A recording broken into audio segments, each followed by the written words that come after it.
Hello mga ka-friendly, kung comfort Filipino foods na masarap ang hanap nyo, well, samahan nyo kami kumain dito sa Manam. Ito po ang kanilang menu na sobrang daming pagpipilian. Katulad nitong mga napili naming pagkain. Mukhang masasarap, di ba? Mag-a-honest review na naman po tayo. Disclaimer lang guys, personal na opinion ko lang po to at maaaring magkaiba tayo ng panlasa.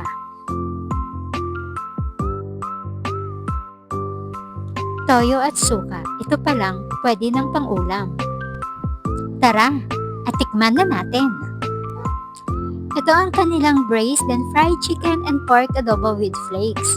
Masarap, adobong adobo. Ito naman ang kanilang crispy pansit palabok. One of my favorite.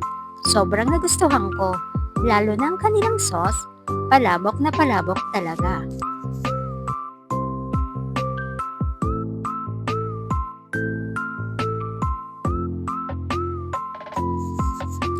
Ito ang pinaka nagustuhan ko sa kanila, ang House Crispy Sisig.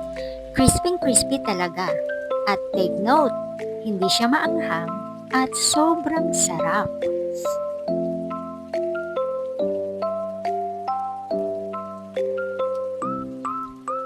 Sinigang na baboy sa sampalok. Hindi siya ganong kaasim, tamang-tama lang. Pero, hindi papahuli sa sarap. Dito naman tayo sa pampalamig nila, mango pomelo sa shake. Refreshing. Ube sa shake, ang sarap, gustong gusto ko, para siyang ice cream. Overall, ang sasarap at nabusog kami. Thank you for watching!